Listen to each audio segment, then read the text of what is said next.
You are now watching Maine Wire TV with your host, Tom Shattuck, featuring Maine Wire Editor-in-Chief Steve Robinson and the indispensable John Featherston. And Graham Pollard and John Featherston are on location. And where are you guys? What are you up to? Well, right now we're in Portland, but a very busy day in Lewiston today. Which John is. I'm seeing this in person for the first time, and it's truly incredible to behold the celebrity of John Featherston in Lewiston. It's like walking around with Cher or with Donald Trump, honestly. Well, fewer death gesticulations, I assume, for those other celebrities. Have you seen? So it got ugly at some point today in Lewiston. Yeah, I think that's an accurate statement. Yeah, I would. You know, as I always try to do, is try to have a civil conversation and try to get other people's point of views. And I don't know if Graham's got the video up ready to go, but yeah, I mean, we pulled into Lewiston, and the first words out of my mouth to Graham today, it was like, wow, there's not a lot of cars down here. And we pulled in and we got out, and you know, I think we've got a picture of the Sword of Truth that we pulled out. But look at that photo, John. I mean, this is the photo great. of the year. I wanted another award for this photo. Better. You know, I felt physically stronger holding that sword. I'm not going to lie. I felt. Are we submitting this? Are we submitting this for the next Dow Prize? I'm submitting this for like the National Geographic photo award. Like, this is up there with anything. You got to get the power lines out of it, though. The power lines always ruin a photo. I kind of think it adds to the brutal background in contrast with the magnificent radiant foreground. I think it adds some depth and character to the image. There's something to say for that. Although now that I see the grip on it, and in that setting, it has more of a Crusader vibe. Oh yeah. But like I said, with the lines there, it's John is cutting the vile tentacles of the corrupt beast. Maybe that's just a little AI enhancement, Graham. I'm an AI professional now, so maybe I can do something. Well, there's no AI in this one yet. I haven't had time to enhance it, but this one on the other. There goes lunch. There goes lunch. We were too busy wondering if we could, and we never asked if we should. It's not that. It's the original picture is an actual picture, right? So it's true. Yes, that was Troy Jackson at the Pride Parade. I forget which Pride Parade that was, but of course that is artificially enhanced using large language models. But I posted it to stir up some conversation about the proposal to restrict the use of artificial intelligence in political advertisements, which I'm not really sure how I feel about that proposal. I've got kind of mixed views on it, but already you can see there's powerful interests spinning up to try to regulate through the government how artificial intelligence can be used. And I get a little uncomfortable when you have groups like Humanity First that are coming out and pretending to be bipartisan and wanting AI safety councils. Makes me queasy. Well, I mean, first of all, I would call what you did with Troy there creative extrapolation. How about that? Because there was yeah, I mean, it could also be just like an AI weapon, like causing people to lose their lunch. Maybe that's the exact reason why AI safety is needed. Yeah, but was it malicious? He was at the Pride Parade. What's wrong with beef jerky and what's wrong with pizza? I don't know that it was. It's true. It's just a guy with some jerky and some pizza at a Pride Parade. Well, it's a good thing the law doesn't exist, because if you didn't have a disclosure on that, I would have had no idea that was AI, Steve. It looked incredibly realistic. The stomach flopping around. My name says. Bring that back up. You're telling me that this is an AI? Actually, honestly, Troy's probably going to be fine with that. I mean, for a guy his age, the grok made him look nice and svelte. No main liar there. But getting back to Lewiston real quick, we pull into Bartlett Street, and I tell Graham, I said, be careful. Now you're on the most dangerous street in Maine. Get ready. And I was like, wait a minute, what's going on here? There's not a lot of traffic here. There's not a lot of cars parked here. Well, come to find out that a city councilor asked code enforcement to go to the mosque today to enforce the capacity limits at the mosque. Whoa! And the mosque has a capacity limit of 94 people.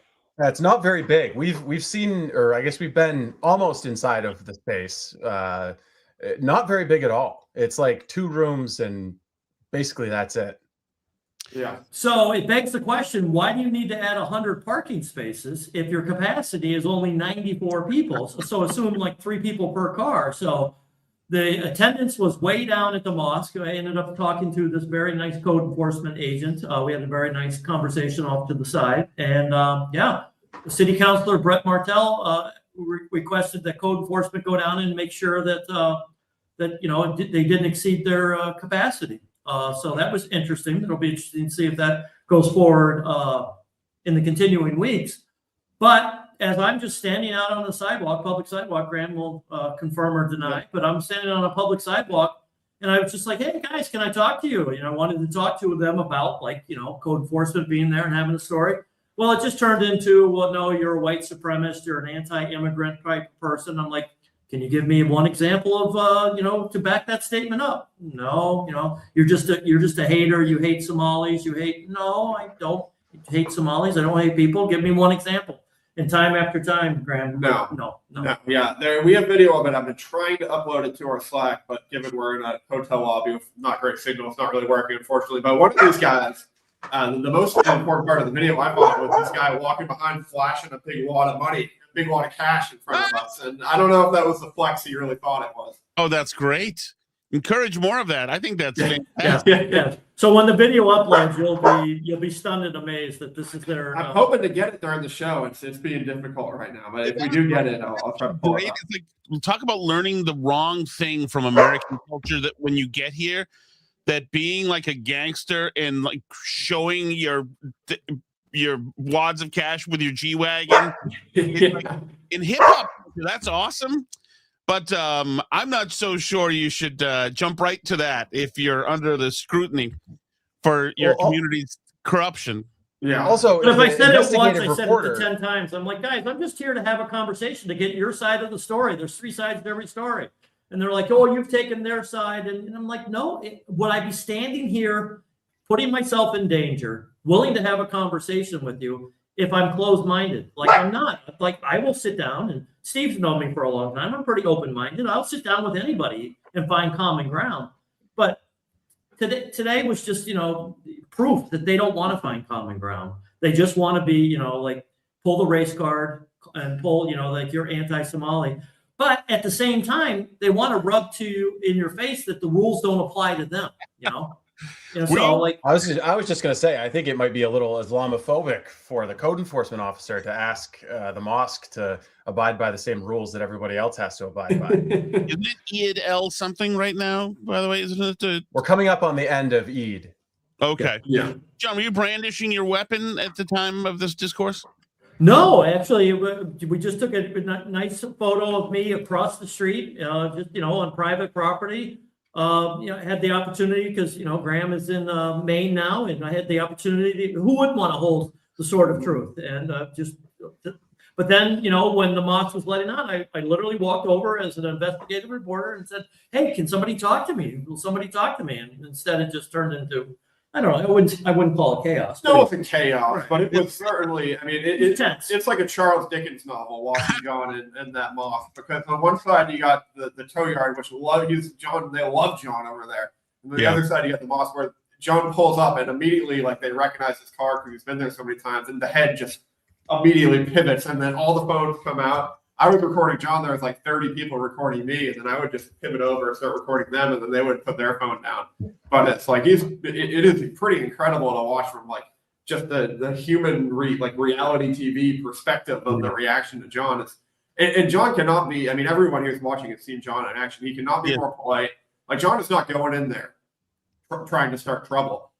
They're all back up, you're on private property. Well, John is incredibly disciplined to be on the sidewalk. I kept panning down with my phone in the video to show John on the sidewalk on public property, but they kept being you're on private property, get out of here. But just the immediate level of hostility. And then every time John is we're giving you an opportunity here to tell your side of the story. We want to get you like, we're giving you the opportunity here. Like, people are accusing some members of your community of fraud. Like, here, we want to be open. We're going to give you the chance to rebut that. And instead it's immediately, oh, you hate immigrants, you're anti-Semitic, yada, yada, yada, yada. So hostile. It is just like the no welcoming and no chance to really give their side of the opportunity. It's not a good look for them, I would say. And by the way, the people who are accusing them of fraud, not John Featherston. That would be the Mills administration, which is shutting down funding to a lot of Somali-run Medicaid agencies and investigating them through the Department of Health and Human Services, the House Oversight Committee, Homeland Security investigations, former employees in the case of Gateway Community Services. We are covering and investigating, absolutely, because that's our job. But the allegations, the accusations, those are coming from law enforcement, former employees, and from the Mills administration. So they should take up their concerns with the Department of Health and Human Services if they're worried about that. But I too am mystified that at least some of them haven't just said, hey, you know what? Why don't we just go give a smiley, interview with John? Yeah, and we've had people say that, and willing to sit down. I mean, what do you have to lose to talk to get your side of the story? Because doesn't cost you anything. Well, we say that John doesn't want to mess with them, but John is a risk to the status quo, and they've been just so entitled to have this life where they get exemptions for everything, including capacity in the mosque. Since they're used to having 200 people in there, so they feel harassed now that they're being required to comply with the law. But like us second-class citizens have to comply with the law. And they've been treated like really the first-class citizens, right? So to them, they like having the wads of cash to put in your face. And you're threatening that? As far as they know, that's the American dream, John. Well, rules for me and rules for the, rules are for me. So, it's bad. Good for Martell. All right, we are currently trying to get this video up, so if you stand by for like 2 more minutes here, my computer is being difficult, but we'll have it. The water cache, I think. Would it be better if you shared my screen and I played it from here? Would that? If you want to go full screen and pull that up, that would be perfect. And the good stuff. So it's like a 6-minute raw video I uploaded. The good stuff is about like a minute 45 in, I would say. Okay, let's see what happens. And having lived it in real time, I haven't even seen it, so I'm anxious to see it. Because a lot of stuff I couldn't see that probably Graham saw because I was, looking over my shoulder. Well, the full 6 minutes is good. Immediately a guy takes a lead on accusing John of anti-immigrant stuff. But about a minute 45 minutes where this guy starts brandishing his giant wad of cash. Okay. Mostly ones and fives. Are you able to see my ones and fives? Did you tell him, John, that you ran one of the biggest immigrant flop houses in Massachusetts? Because that should be in your pro-immigrant category. Mind-boggling to me. I worked, I had a purview of over 600 migrants in a shelter that I was responsible for their everyday actions. So I am the last, racist, person out there. So. Here we go. Let's roll a video.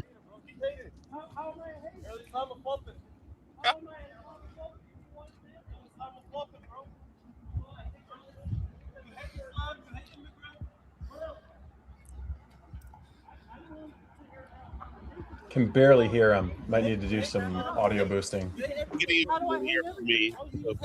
Explain to me. What can I do? Explain to me what I hate. Hey, that's a lot of money. You get that money? Yeah, the flaunting of the cash, I think. Yeah, and it's about that. If we keep letting it rolling, we'll see it here again in a little bit. On the sidewalk. Explain to me how I'm a hater. Explain to me how I'm a hater. You've been harassed every time. I'm not harassed. You're a journalist like this. You're a journalist? You're a professional? Yes, I am. This is not professional. Okay. Does the guy who just flaunted the wad of cash at you tell you what professionalism is? Yeah. Last time you came in, you got to email the email. I want to have a conversation. Email the email. You can't be harassing us. I'm not harassing you. You're harassing us. How? You're on our land. You're just harassing us. Not on your land. Okay? I'm on the sidewalk. Oh, brother. Great camera work there, whoever did that. Great camera work. Back up, man.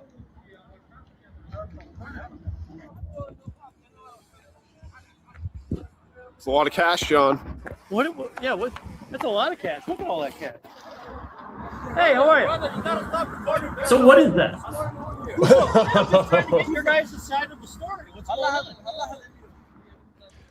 Why do I have a feeling that you're probably going to see that video in some campaign commercials? Between you guys and the guys over here. Brother, look, listen.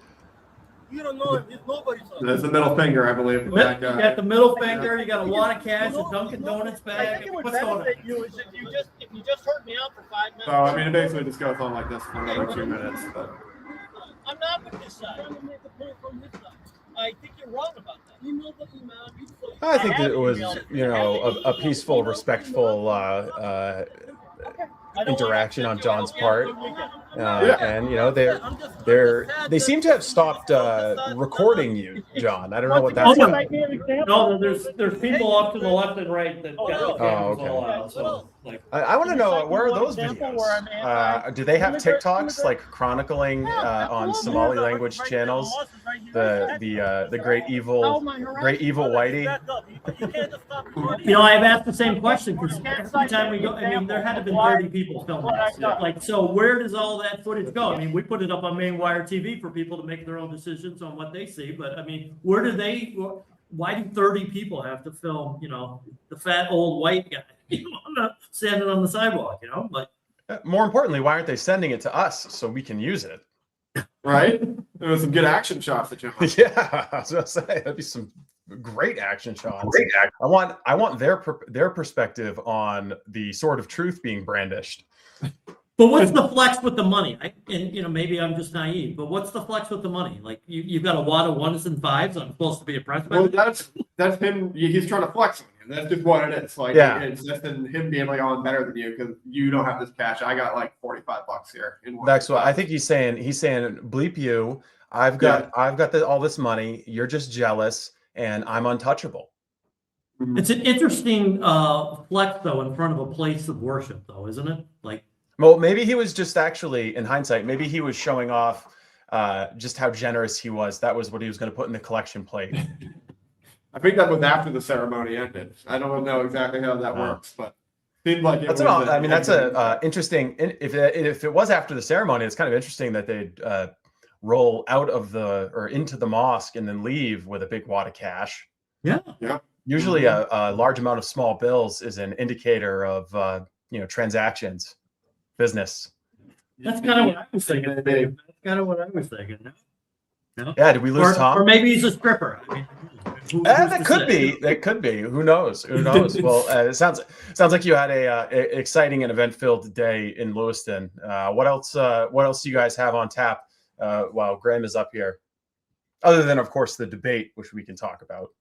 Yeah, the debate is the big thing. Apparently, there's a No Kings protest in here over the weekend, so I might do that. I don't know. I might do my best, John Featherston, and get some videos of the homeless people and raiding the bus stops. But for me, it's going to be a lot of debate prep and getting that ready because I think it's going to be a massive event. So we just got to nail that. Well, one thing I want to, when we left Lewiston, we went over to Auburn. And did we meet some nice guys at JT Reed's gun shop in Auburn who are sponsoring the debate? And, you know, I guess it's public record now. I'm carrying because JT Reed were nice enough to gift me a firearm. And so. Do we have some info on this, John? Do we have some info? On the shooting in Lewiston? Yeah, I can confirm. There was a shooting last night in Lewiston. Unfortunately, a 24-year-old woman was shot and killed in Lewiston. The shooter has been identified as a member of the Somali community. And I have a picture that I haven't yet been able to post yet, but of the car that was towed with a shell casing in it. So yeah, there was another tragic shooting last night in Lewiston on Union Street. Yep. Is there anyone in custody? Not to the best of my knowledge at this point. No. Can you send me the license plate? I purposely took the plate to purposely send to you. Yes. Yep. Okay. Yep. Wow. I'll send that as we speak. I'll reserve comment until we figure out more on what's going on. But I mean, the big story here is just the public safety level when ICE left. It's clearly way worse than when ICE was there. I mean, that's pretty indisputable at this point from the evidence. There was a gentleman who went to public comment on Thursday night and kind of mocked my article that I wrote about my ride along with the Lewiston Police Department and how I found, it was shown multiple homes with bullet holes in it, and they're saying, that was inflammatory and there are no homes with bullet holes in them. Well, I'm here to say you were wrong, public speaker, and there are multiple homes with bullet holes in them that have multiple holes inside of them. And when this pray and spray method that they have, where do you think those bullets go? They don't just disappear into ether. They go into people's wood siding, aluminum siding. Yeah, they do. Usually subsidized housing. Fortunately. But I just sent that to you, Steve. Yep. Do we have any information as to whether this was like an intentional act, like a hit, or was this like negligence? If you can't report anything on it now, then I can shut up. And I'm just curious. No. It should just I can confirm that there was a tragic shooting in Lewiston again. So this is the second documented shooting that I'm aware of since the city council decided to tell that all city employees in Lewiston cannot cooperate at all with, technically the way they've written it, if you're a city employee and you hold the door open for an ICE agent, you could lose your job. Essentially, it's what the thing is. And since then, the shootings have increased, and the weather's gotten a little bit better, of course. First day of spring and all, but but you have to be concerned. The shootings have returned to Lewiston, and you went almost 60 days without having any shootings. So I mean, I don't think it's just a coincidence. Well, and they've already moved. The elected leaders have already moved to blame everything else on ICE being around. The economy taking a hit, and it's they're so shameless. They've created the chaos, and then they come around and look at the results of the chaos, and then blame you. And it's Exactly. It's just amazing. But if the economy took a hit, is it the Maine wire's fault, or is it ICE's fault, or is it the communication with inside the community is false? You can be an elected leader and not support ICE. I mean, I would never be that person, but you can be that person. But most importantly, you still have to communicate properly to the public. And when you have the mayor and a city councilor going to the Mogadishu store, banging on the door, thinking it's an ICE raid, and it's not an ICE raid, it's a Lewiston Police Department raid, you don't even know what's going on in your own police department. You are setting the wrong example and the wrong message to your own community. Like I said, I don't support you being anti-ICE, but I do support if you gave the public the right information, and you don't even see that. Sophia Khalid goes up to a city council meeting and says ICE is working with the police department. Well, technically it was animal control working with parking enforcement. But that message all goes out. Oh, come on! They're white guys in uniforms. What's the difference here? Details. What's the difference? Don't pay attention to the facts here. the meter maid versus a stormtrooper. He's a huge Maine Wire fan. You gotta realize that it affects their feelings the same, regardless. Unbelievable. Yeah, well, with the economic thing that Nirav Shah was bitching about, I mean, that is one of the most unbelievable but predictable things of all time. You've got these billionaire-funded national mass organizations. You got companies of people whose only job is to mobilize people to be anti-ICE or to protest. And they protested that economic blackout. It was no school, no work, no shopping. So when there's economic damage from the protests that you organized, and that wasn't even really organized in Maine, it was a national effort. You can't then go and blame Trump for the economic fallout. It's like the meme of the guy shooting and the guy then turning around and being like, "It was your fault." That's exactly if it's even true. If it's even true, yeah, right? Economics is notoriously malleable, and the same people who want to say that ICE has increase, the ICE raids cost $3 million. They're the ones who said that, if we don't expand Medicaid, then 200 people are going to die every year. I mean, okay, well, show me, where are the people who are alive and walking around right now, thanks to Medicaid?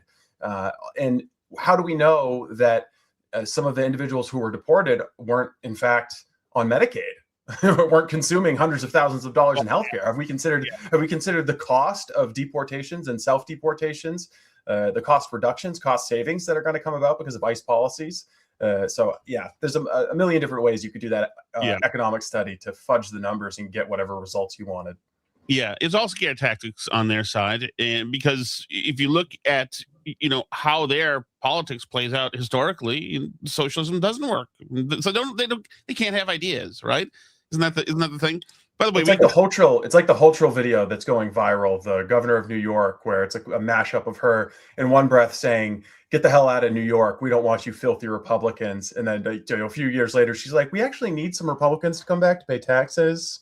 Can we recruit them back from Palm Beach?" I've never banned anyone before, but calling it a sort of lie is that's a capital offense, I think, for the Maine Wire TV. Although you got to think that you don't know how that plays in the minds of somebody fresh from Jubaland, because that sort could be like standard issue infantry. So I don't know. Judging by the pictures that we saw and the video that we saw when we were analyzing the 2024 Jubaland presidential election and our dear friend Abdullahi Ali, the AK-47 seems a little bit more popular than the broadsword. I see. Okay, so they're not purists anymore. I do want to get to something else. We talked about AI, and there are all these groups who want to now put limits on AI. And so today, Graham was traversing. So I decided that I could do Graham's job today, and I'm going to share my screen here. Here's one of the products that I churned out. Hang on, let me.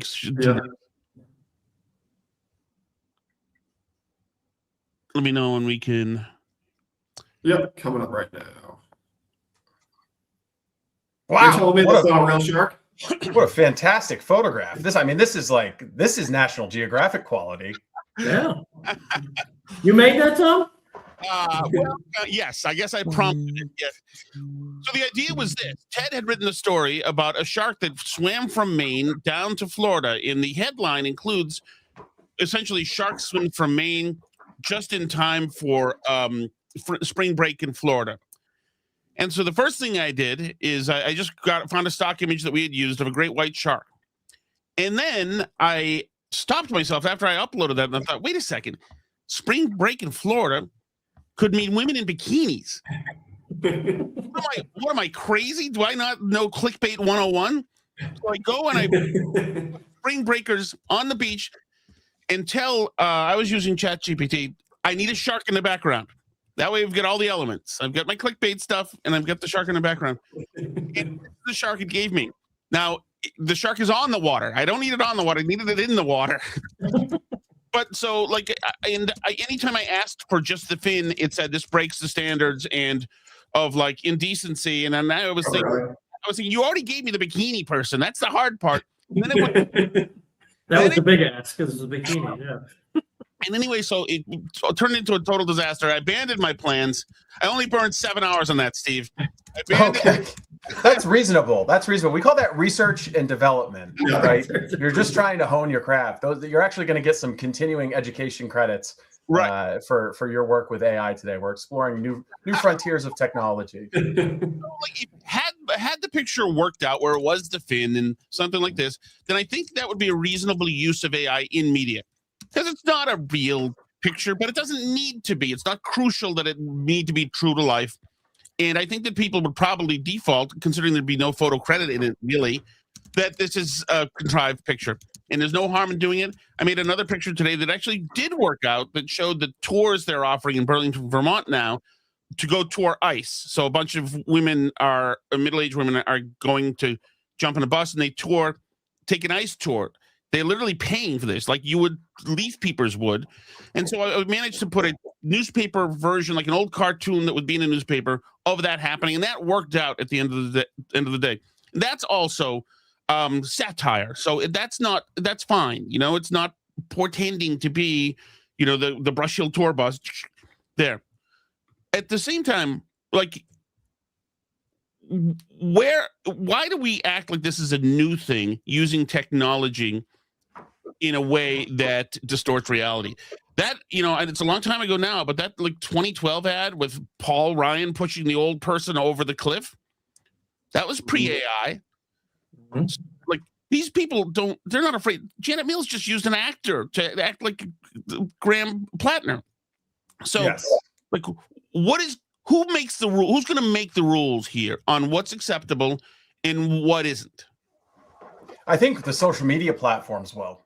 I mean, that's the only thing that's going to enforce a ban on, AI generated images on stories. Like in our case, I suppose the FCC could come down with some prohibition on broadcast advertising using modified images, but it's the social media platforms. Like if Facebook and X decided we're not going to allow items to be shared if we detect the use of artificial intelligence to create the image, we wouldn't use it. We wouldn't be able to because it would throttle our content into oblivion. But they obviously don't have an incentive to do that because they all have their own AI products.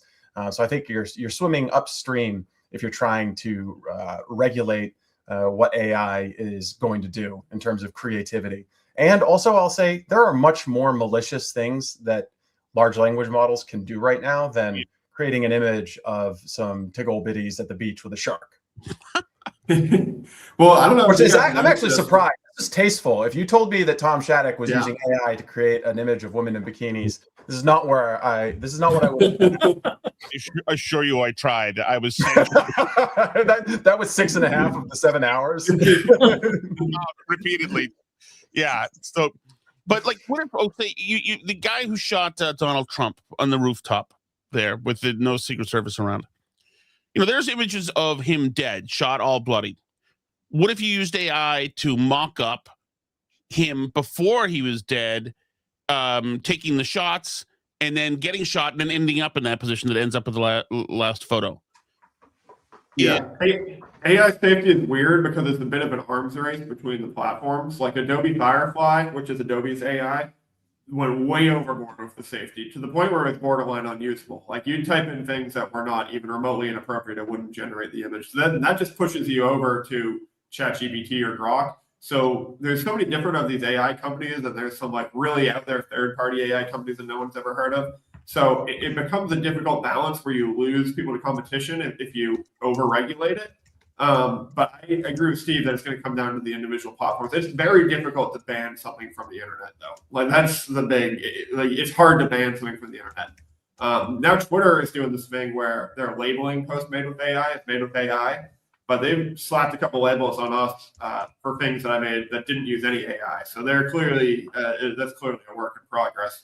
And I also think that's a little unfair because certain things that I might use AI for like a small part of an image, but I'll still spend like an hour and a half on the image just doing good old-fashioned Adobe Illustrator. And you can use AI to enhance the work you're doing without just an image being solely AI. So I don't think they've totally figured that out yet. But if they can ever nail that down, I think that's probably a good way to do it. Just label like, hey, this post was made with AI, and then let you kind of make up your mind on something that way with the label. Kind of like a community note almost. Yeah, I think that would be a good way to do it. And as for us, the Maine Wire, I think the standard is you don't create a AI image that conveys news or can be perceived as impacting the underlying story. Like in this case, very obviously, like this is not the shark in question. But if you were to come up with images of a presidential assassin or something, that for me is crossing the line. Not in terms of what's morally acceptable as a society. If people want to do that, that's fine. But as a news outlet, probably you don't want to be coming up with images that might be mistaken as you attempting to report or convey news. So I would steer away from doing that. But just like for a story about the Blueberry Pie Festival, jumping on to not that we do those stories, but jumping on to Grok to come up with just a token image would be fine. I think probably the people who are really upset about it would be the stock photographers and the stock photography. Getty's losing a lot of money from this. I got no problem with that. Getty's one of the great rackets known to man. Oh, absolutely, they are a huge racket. And isn't all that money controlled by like some left-wing heiress too? Wouldn't surprise me, but like paying $500 for a single photo is just one of the least worth it things. I can't believe like the New York Times and these big papers, they must spend $50,000 a year on Getty Images on the low side, and like there's no real value from that. Like it's not worth it. I mean, the value of it for years has been a moat for online media and newspapers. If they're the only ones who have paid photographers and access to wire service photography, it's harder to be a disruptor in the space. It's one of the things that's protected, the Portland newspaper and the Bangor newspaper, frankly. So they're probably a little upset that now people like the Maine Wire can, come up with these beautiful pictures of babes on the beach looking at a shark. Tom Shattuck just ruined. Tom Shattuck just got like 12 photographers fired in Maine. And I appreciate your work, John. Well done. Chat GPT right now, women in bikinis eating blueberry pies. We'll see if I it again.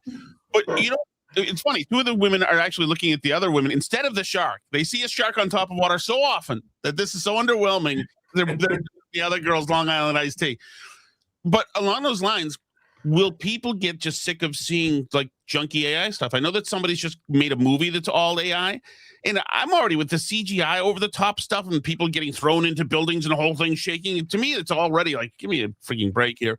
But will it ever be that all this stuff that's mostly consumed on, we'll say X because that's for older people, will be AI? Because right now it's Afro Man.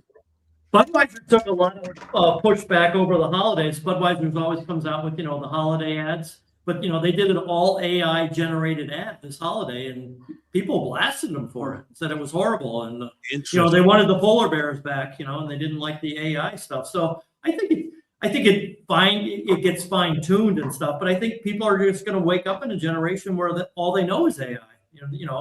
Us old guys will, fade away and then it'll only be an AI generation. I am seeing it way more often. I don't know if everyone is noticing it as much as I am, but there are clearly Twitter accounts that are just running their Twitter account through an AI bot. Like some of these big news accounts, they're tweeting too often and the tweets are just too perfect that there's clearly like some AI program running that's spitting out like 250 tweets a day. And it's like, it's probably working for them in terms of generating engagement. But for me as a reader, it's like, I'm just not interested in AI opinion. And it's like pretty clear to me that that's what's happening on a lot of these accounts. And like my For You page, I feel like it's like 70% AI takes right now. And I'm not a huge fan of it. So I kind of just like gloss over that stuff. And that's why like, I think we're trying really hard not to do that here at the Maine Wire with our social media at least.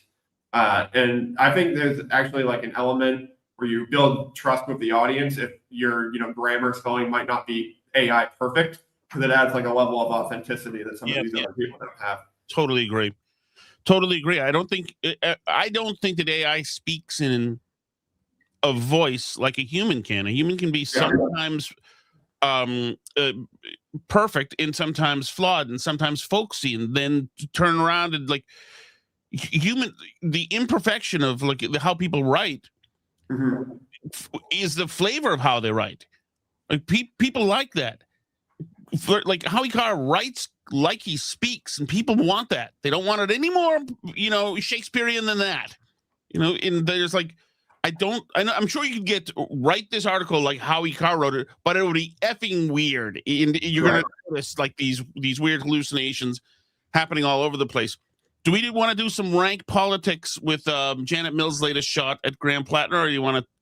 Well, I think we should do that, but if we're going to have the AI conversation, we have to talk about how it bears on the Republican primary field, because I think one of the candidates, Bobby Charles, learned the hard way that you can't rely on AI to come up with your opposition research. I don't know if you guys saw this, but I got a video I can play of a website that Bobby, or at least his campaign, released on Garrett Mason, who is one of the other candidates. I did a podcast interview with him, by the way, shameless plug, robinsonreport.substack.com. Yes. But he's got resources. He's a well-funded candidate, and he ran in 2018 and was the Republican runner-up. So, I think there's maybe a little bit of fear of him as a candidate. And so the real Garrett Mason website went up. And one of the problems you'll see is that they just hallucinated the entire biography of the guy. Oh. So they, I guess it's embedded. They have like the Ballotopedia embedded, and so they say that he entered the House of Representatives and was there from 2002 to 2008. He was in high school in 2002. He was like 17 years old, and then he went to college. He never served. He never served in the House. Certainly not from District 58. And he entered the Senate in 2010. So just like multiple strikes. I don't even understand how AI hallucinated this. Yeah, it's a weird one. Well, I mean, what's worse? Is it worse if the comm staff has gotten together and created this and through human error got this wrong, or if the comm staff got together, threw it into AI, and just pasted the product in? It's both. They're both very bad situations. Yeah, and I think that's why it was removed very quickly. But yeah, it looks not great for a campaign to come out with an attack like this, and then you just totally invent for 4 years in the House of Representatives. It doesn't do anything to address the carpetbagger motif that they're attacking Bobby with. I don't think it's a good look, but I do not believe that this will be the last time some candidates stub their toe on AI technology, because if you're a political operative, it's so easy. Your opposition research. Yeah, you used to get paid, $5,000, $10,000 to come up with an opposition research file, and now you're just like typing into ChatGPT, find all bad things my opponents did, and you sell it to the campaign for $10,000. People are gonna learn the hard way, I think. Yeah, you got to be real careful just to take the extra time to double check your work. Like AI is great and it's really helpful with research, but you got to check it with primary sources, because these hallucinations do happen. And usually AI will link you back to the source they get it from. So just click that link and make sure that it's like actually true to confirm it with the primary source. It doesn't take that much extra legwork, but you can't have a screw up like this. I mean, it's just a terrible look.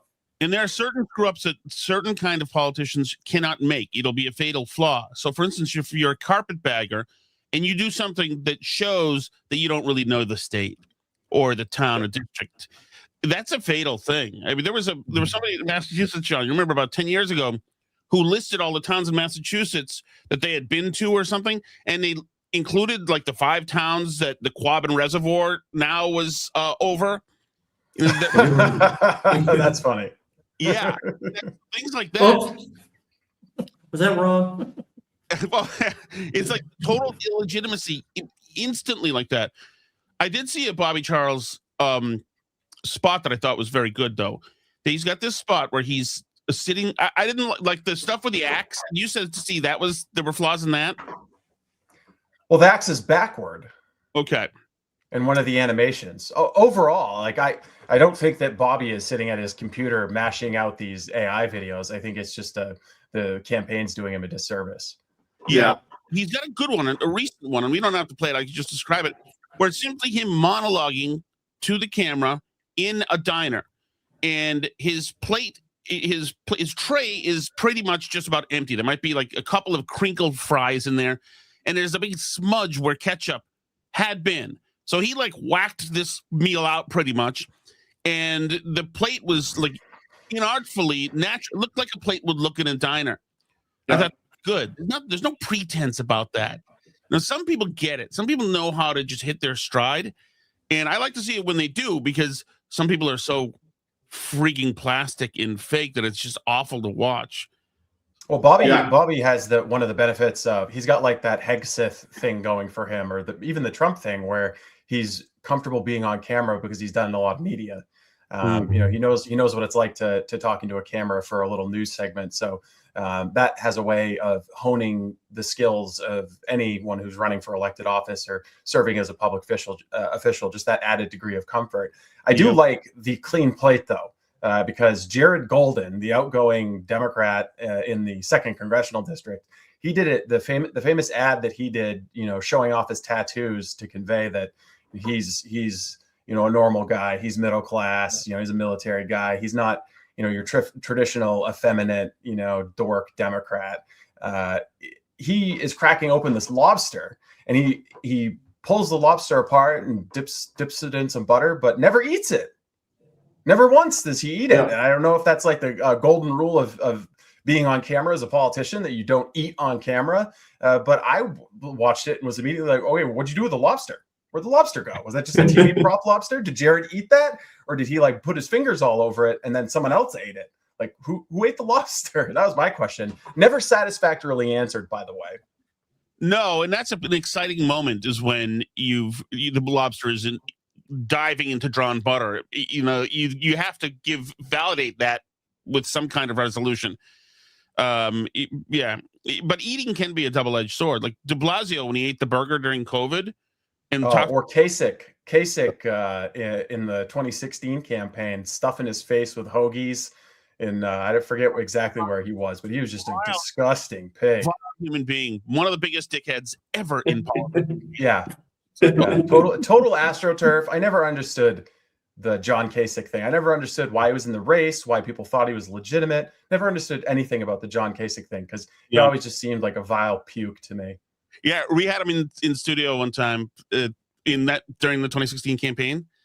And his lead guy comes, the guy handling him, and says, "Hey, I'm Bill, whatever." I shook his hand. I go to shake Kasich's hand inside coming into the studio, and he looks at me and doesn't lift his hand whatsoever. I look at his manager and his the guy running the thing, and the guy just goes, "I don't know. He's an asshole." If you're in the radio world long enough and you have that, like the parade at Radio Row of people coming through, or people coming on a national tour, coming into the studio for a hit, you get to see a lot of people who, are famous, like politicians running for president, whatever. And you can kind of tell almost immediately if they're a douchebag. There's like a vibe that they give off. There's a way they treat their staff. There's a way that there's just a manner that they have. And I'll say Trump always had the most like genial affect going. I'll never forget being in the White House after he won election the first time. They had a talk radio row in the East Room of the White House. So it just invites all the conservative radio hosts who have never been invited down for something like this into the White House. It was cool. And he just like turned the corner after doing some guy's radio show and saw Howie, and he was like, "Howie, my lovely Howie, how are you?" And it was like, I'm just there as like the greasy, sweaty schlub who's carried all the radio equipment in, and he still shook my hand, wanted to know, how things are going, like, how are things, and very, very warm, very funny. Yeah, well, and he'll never get credit enough for that, but that is that's what he wants to be. He wants to be the guy at Mar-a-Lago slapping you in the back when you're there with your wife and saying, oh, I haven't met your daughter yet. That old joke, Yeah. That kind of thing. That's his natural thing, but people don't give him, like with the Japanese prime minister yesterday, a lot more has come out, like a lot more films. They had a blast at the White House. Yes, and that was legitimately funny. She loves him. Yeah, that was legitimately funny. Like if you can't laugh at that, I feel bad for you. Yeah, there's something wrong with your brain if you can't think that that's funny. Oh, and later on, she said, your son's having a birthday. He's very tall and he's very handsome. And Trump was saying, yep. And she said, "Look, now that I met you, I can see where he got his looks from." She was playing. He bought it. He ate it up. Like some people just get it, just like natural like that. But some people. Steve, when you shook his hand, did he get you with the yank? He didn't actually. He didn't. But because I think he didn't see me as somebody that he needed to. Yeah, you weren't yank-worthy at that point. No, I was not yank-worthy. No, I don't know that I'll ever be yank-worthy at Trump's level. Also, I think that's something he does for like Macron. Well, yeah, he does it for a couple of different kind of people. One, people he considers effeminate betas who he needs to on the spot. Or if he thinks you're a badass, like a big linebacker football. Yeah. He's like, yes. Look, this guy's tough. This guy's tough. Oh, those guys, it's very much on the surface with what Trump likes. People just make him out to be. It's just there's so many different worlds that we're not hearing from. But can I ask you something? There was this. Do you listen to the All In podcast, Steve? I'm sure I've asked you this before. I've heard it occasionally. I don't listen to it regularly. No, I'm familiar with it. it's one that should be a Steve adjacent because they're all into tech stuff, AI stuff, crypto stuff. They're tech bros. They're all billionaires, and because they're not politicians, they haven't been steeped in Northeast liberal hysteria. So all these guys who usually would vote Democrat are Trump guys now, and they had Scott Bessent on. It was fascinating to hear them talk. Once again, these are mostly lifelong Democrats saying, Scott Bessent, how did we all get tariffs so wrong? We were all wrong on this, and at least it looks like the tariffs have injected almost a nitrous into the economy. And I just thought, like, you never hear that. You never hear that. And these are just guys who do economy stuff for a living, you know? Yeah, I will say though, those guys are bellwethers a little bit, or front runners. Like their journey to becoming, like, admitting Trump has been right about things or to supporting Trump's policies, it has been long and winding. So there's a little bit of Johnny come lately factor with them. But the tariffs are a great example of Trump says one thing and 50 Nobel economists come out with, a letter saying, this is going to be bad for the economy. And it's fine. I can't believe Mills is still touting that narrative. Like I know you love the cost of living stuff. I mean, like every time I pan over, like a Trump tariff, they're driving the cost up for everyone. Like where is this happening? And the one with the chocolate store where she is like the tariff that made the price of chocolate skyrocket, and you just look it up and the price of cocoa is down like 80% over the year. Like she's just making this up, and then people are buying it. I can't believe after the first like 6 months that she's just sticking with that now. She's just doubling down. Well, you also have to understand that she has had, I mean, her however long she's been in office, 50 years, whatever. She's had her entire gubernatorial reign, or at least maybe about 4 or 5 years of it, was without any opposition media in the state. Yeah. No adversarial media, no like critical media. They were all basically adjuncts of her campaign. She gave $2.4 million to the Bangor Daily News. She gave a couple $100,000 to the Portland Press Herald. The Maine public is totally taxpayer funded. It was the moments when any out of state press come, she just crumbles. So she's not really used to having anyone who will look at a claim that she says or posts on her campaign accounts and be like, well, actually, it's interesting you say that because it turns out that it's false, what you're saying. So that's why I think her staff have just been trained to not expect any criticism whatsoever. Do you think that her continuing to go on this marketing campaign, anti-Plattner attack narrative that he's going to rape everybody, is that going to work? Is that going to gain traction? I think so. I think it's going to at least bring the race a little closer, which is, I think, what you would expect with somebody as fresh as Plattner. I never thought that he would, continue running away with it. And she's going to have a lot of money to spend on her side. I think it might end up bringing it back to a coin flip. And it depends on how Plattner handles it. I mean, the guy very obviously is dealing with some anger issues. There's like a little bit of a volatility there. And, he's like one bad question at a town hall away from decking a reporter. I could easily see him, he's not going to flaunt the cash in front of John Featherston. He's just going to draw off and jack him in the face if he gets a question he doesn't like. Seems like that tempers. Submit your questions now. Yeah. I'll take Graham Plattner in a charity boxing match. Sign me up, Graham. If you knock me out, I'll vote for you. Bring it on. Well, there we go. Graham on Graham. We got good Graham versus bad Graham. The battle of the Graham. The winner keeps the sword of truth. He has dropped a ton of money to respond to Mills's attack, though. He's bought like half $1 million ad buy. So yeah. It's generally not a good sign when your own commercial says Graham Plattner disavows past Reddit comments. When that's on your own commercial, it's generally not a great thing. So he's been hurt by this. If you're explaining, you're losing. But I'll say his video team is really good, but just having good video isn't enough. You also have to be very good at ad placement. And there are some campaign consultants who just know like how to buy ads, what segments to buy, who they're appealing to.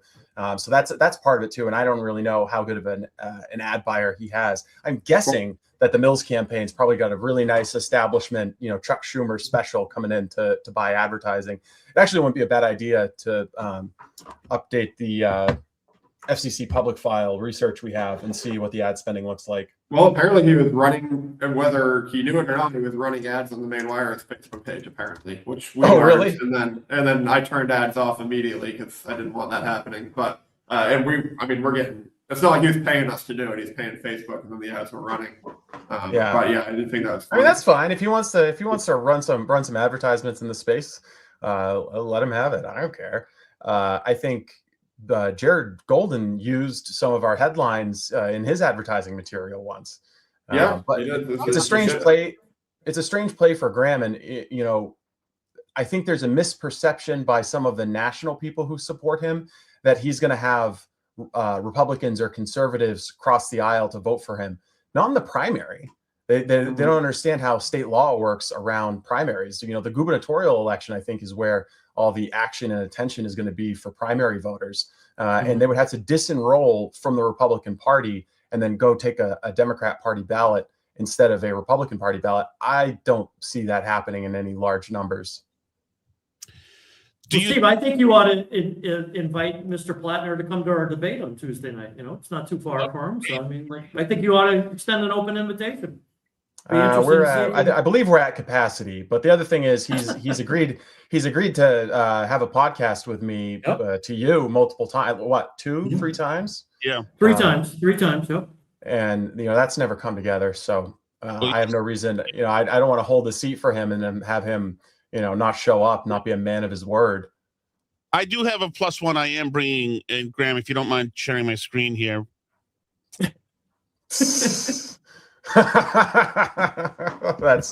That's fantastic. Now, I've never supported the Fethy effect until right now. That's the Fethy effect right there. I've never supported the Fethy effect until right now. But so I'll take credit for that one. That is a stupendous photograph. So what do we have for a dollar value? Can we see like $1 value? That's a great question here. Hold on. That's a great question. It looks like these are big bills. I thought it was like 5 to 1, but I don't. No, those might be hundreds. Graham. No, that's the 5. That's the 5 right there. Okay. Is that 100? No. The only one I can see for sure is the 5. So Ramadan's over and the cash is out. Okay. Yeah. They probably don't realize that cash is hard. Wait a minute. Is this guy holding cash too? No, this is keys. Okay. Amazing. It is amazing. The guy that was yelling at you had a pretty nice shoes on, I gotta say. I think we need to say right now that if the National Republican Congressional Committee is looking for that advertising, it's going to cost him at least as much as he's holding in his hands. The license for this footage. Got to use AI to enhance this image and figure this out. I'll go. No, if you use AI on this, that's going to be controversial. That'll get us in trouble. Yeah, the raw stuff is good enough. Well, can you imagine? I mean, really, like the split screen on this with people struggling to pay heating bills all winter, threatened shutoffs, every month and a half, and like this dude is not a worry in the world. Your community has a public perception problem with fraud in Maine, and that's your flex. I mean, yeah, exactly. Yeah, it could be a car salesman or. I don't know. Okay. Eddie's cash Fords. Just gonna give him just gonna give him the benefit of the doubt here, and he made his impression. Well, it is kind of in a way, it almost validates everything that we report on, because here's them saying, "Yeah, we did it. I got away with it. This is it. F you." It's like, yeah, there you go. It's just amazing. All right, so what are we doing in Maine? In Bangor, I'm sorry. Monday. Okay. Big announcement here. Big announcement. We're still kind of working out the details, but it's like 99.9999% there. we will be doing me, Tom, and John live from the Hollywood Slots Maine Wire TV on Monday.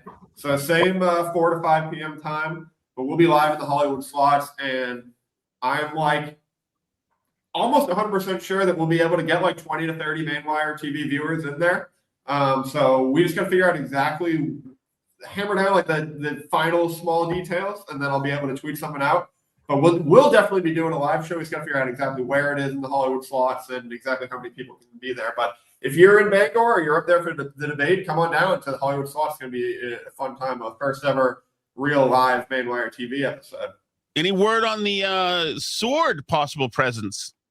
I don't know what a casino policy is with bringing the sword on the casino floor. If I can check.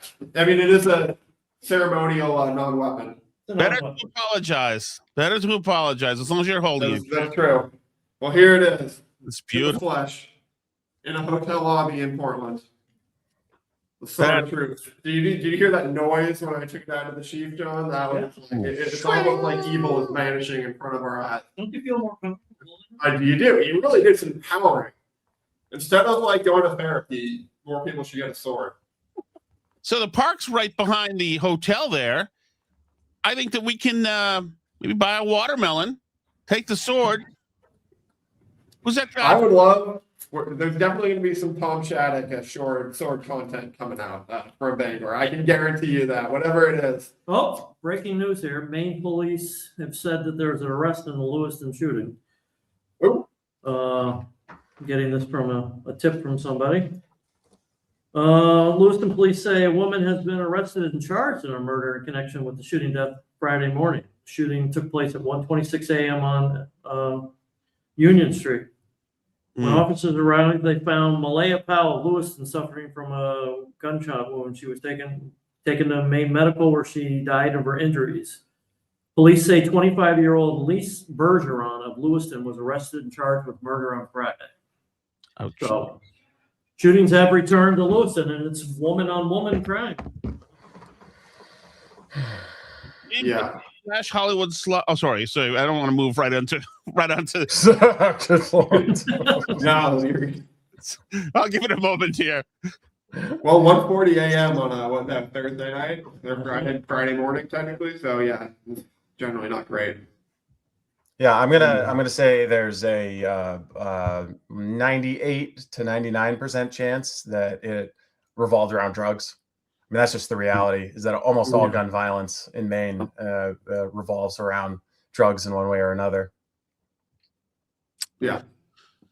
Well, all right. Do we wrap it up? Is that it? No, but That's I kind mean, of a downer. What happy note were you about to end on, Stole Tom? all the air from it, but I think what Graham was saying, if you're in the Bangor area on Monday, come by the casino and participate in a live version of Maine Wire TV on Monday. Yeah. So I mean, we're flying by the seat of our pants here a little bit. So there's going to be some improv probably in terms of exactly what's happening, but we're going to try to figure it out as soon as we can. All we know for sure is that we're good for Hollywood Slots on Monday. So just gonna figure out like exactly where in the casino and all that stuff. But yeah, definitely come on down. It'll be a fun time. Pre-game to the big show, the main event, the debate on Tuesday.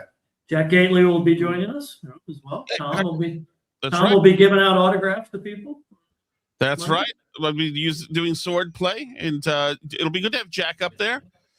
Can I make a prediction that Paul Bunyan might be holding this sword of truth at one point during the next couple of days? You know, You're gonna have to climb. You're gonna have to climb a little ways if you want to get that sword into Paul's hands. I'm a relatively talented climber, like 15 years ago, maybe. I don't know if I can still do it now. But Wait till we go to the casino bar, Graham, and I've never been arrested before in my life, but if you want to bail me out, Tom, That's the first time for everything. First time for everything. Have you, John? No. Steve? No. You pussies! Oh, you do it. Okay, so are you single digits or double digits? Single digits. It all ended up 23, I think. When I was young and stupid, I was young and stupid. Said another guy in Maine, actually, a while ago. So, all right, here we go. So we'll see everybody Monday at 4. Jack Gately joins us Tuesday. No. Does Jack join us? No, he joins us Tuesday. Is Jack with us Monday? Yeah. Is he there Monday? No, I think he's joining us online, I think, and then he's joining us Tuesday for the, yeah. That's right. Okay. Yeah, and for those who don't know, Jack is a independent reporter down in Massachusetts who's actually helped us out as a stringer on some of the Chinese marijuana reporting.